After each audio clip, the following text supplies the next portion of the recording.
आज Islamabad high court में मैंने उस दिन जो इस्लामाबाद पुलिस और एक इंटेलिजेंस एजेंसी का जो कोऑर्डिनेटेड रेड था जो मेरे घर पे किया था, उसको मैंने चैलेंज किया और इसमें हुकाम से अदालत ने रिपोर्ट भी तलब की है। अदालत ने मेरे घर में किसी भी एजेंसी या पुलिस की तरफ से घुसने को रोक दिया है और इसके हवाले से हुक्म इम्तनाई जारी किया है। इसके अलावा जो एहतजाज के हवाले से मुकदमा इस्लामाबाद पुलिस ने दर्ज किया, उसमें कल मैंने अपनी कबल गिरफ्तारी जमानत करा ली है। हम इलेक्शन कमीशन में मुकदमात में उलझे हुए हैं। बसरा साहब का मुकदमा जो है खुली इनकी वाजे जीत है। अब चीफ जस्टिस साहब जो हैं बास दलाइल सुनने के बाद 4 दिनों से इनके फैसले को अनाउंस नहीं कर रहे हैं। अभी हम जा रहे हैं उनके अमले को ये गुजारिश करेंगे कि ये जो भी ऑर्डर करना है, लेकिन अगर हो जाए कोई सवाल हो तो हाजिर है। पीपल्स पार्टी और नून लीग में मामला तय हुए हैं कि वज़ीर-ए-आज़म शहबाज शरीफ होंगे, सदर आसिफ ज़रदारी होंगे। एक तरफ पीटीआई भी कह रही है कि हम अपने हुकूमत बनाएंगे, कैसे होगा? नून लीग और पीपल पार्टी के मामलात पहले से हमें इल्म था, इलेक्शन से भी पहले, लेकिन नून लीग और पीपल पार्टी, नून लीग के 17 सीटें और पीपल पार्टी की 6 सीटें, 23 सीटों से ये हुकूमत बनाने चले हैं। ज़रा सोचना चाहिए इनको खुद भी। और शहबाज शरीफ साहब चोरी शुद्ध मैंडेट के साथ अगर वज़ीर आज़म के मनसब पे बैठते हैं और जरदारी साहब इस चोरी शुद्ध मैंडेट के साथ सदर पाकिस्तान बनते हैं, तो बैनुल अक़वामी कम्युनिटी में क्या तासुर जाएगा, क्या एहतराम होगा।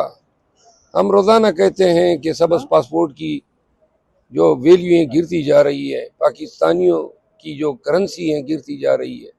हम अगर ये हरकतें करेंगे आइन के साथ, कानून के साथ, लोगों के दिए गए मैंडेट के साथ, तो हमें फिर नताइज के लिए भी तैयार होना चाहिए। अगर ये इस काबिल हैं कि हुकूमत बना भी सकें और चला भी सकें, तो इस चोरी शुद्ध मैंडेट के साथ अगर ये हुकूमत करते भी हैं, ये जुर्म है। और ये कानून और बिलखसूस जो आइन है उसकी आर्टिकल 6 के तहत, क्योंकि इन्होंने दिन दहाड़े डाका डाला है। आर्टिकल 228 कहता है कि ट्रांसपेरेंट, फ्री और फेयर इलेक्शन होंगे, और जो इन्होंने कसदन नहीं कराए, तो लिहाजा एक बदनीयती पर मबनी इन्होंने आइन को वायलेट किया है।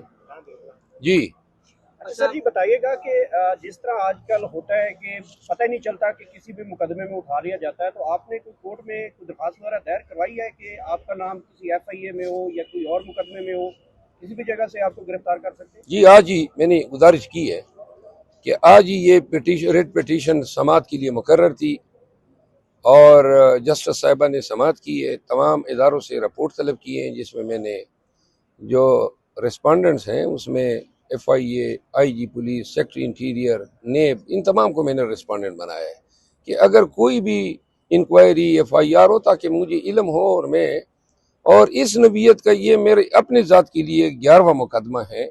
वक्तन फ़वक्तन हम करने पे मजबूर हुए, क्योंकि पता ही नहीं चलता है कब इन्होंने दरमियान में कोई खुफिया मुकदमा दायर किया हो, इसको जवाब बना के गिरफ्तार कर लें। हमें गिरफ्तारी से डर नहीं है कि जब भी गिरफ्तार करना चाहें, लेकिन हमें अगवा होने से डर है। अगवा हो के ये इनकार करेंगे कि कभी हमने इनको उठाया ही नहीं है। जिस तरह ये रात को 1:30 बजे मेरे घर मिठाई तो नहीं लाए थे, सारा दिन इधर फिरता हूँ, लेकिन चूंकि दिन में लोग होते हैं मेरे साथ, कैमरे हैं, मोबाइल हैं, तो इसलिए उन्होंने फिर कल जब ऑनरेबल मोहसिन अख्तर कियानी साहब की अदालत में मैंने ये कहा, तो अदालत ने भी कहा कि घरों में अगर रात को डांटे बांध के या नकाब लगा के आप घुसेंगे तो इसके बाद इसका रिएक्शन रद्द-ए-अमल भी आ सकता है। मैं वकील हूँ, मुझे पता है, कानून मुझे हक देता है कि मेरे घर में घुसने वाले किसी शख्स को रात अंधेरे में, चाहे वो कोई क्यों ना हो, उसको रोकने के लिए मैं उस पर फायर मारूं। तो लिहाजा अब मैंने अपनी सिक्योरिटी के खातिर खा बंदोबस्त किए। वारंट देकर कोई आएगा तो आएगा, और अगर बगैर वारंट के कोई आएगा तो बेशक वो हमें मारेगा, लेकिन हम कोई आराम से उनको घर में अंदर घुसने नहीं देंगे। शेर अफजल मरवत साहब, ये बताएं कि इमरान खान ने आम माफ़ी का ऐलान किया फतह मक्का के तर्ज पे, तो ये बताएं कि 9 मई रिजीम चेंज के बाद जिन अफसरान ने तहरीक इंसाफ के खिलाफ मुकदमात बनाए, बेशुमार खवातीन अभी भी जेलों में, तो उनके हवाले से आपका क्या लाए अमल होगा तहरीक इंसाफ का? तहरीक इंसाफ जो है और बैसियत पाकिस्तानी और बैसियत एक मुसलमान के, हम किसी इंतकामी सियासत पे यकीन ही नहीं रखते हैं।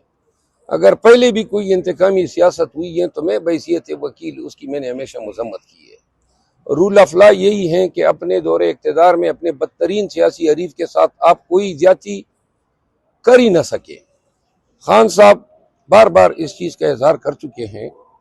जिन हुकाम ने पीटीआई के लोगों के साथ ज्यादतियाँ की, अपने इख्तियारात का नाजायज़ इस्तेमाल किया, कतई नज़र इसके कि इन्होंने किसके खिलाफ किया, असल अमर यह है कि इन्होंने ऐसा करके खुद निज़ाम की कारकर्दगी पे सवालिया निशान उठाया।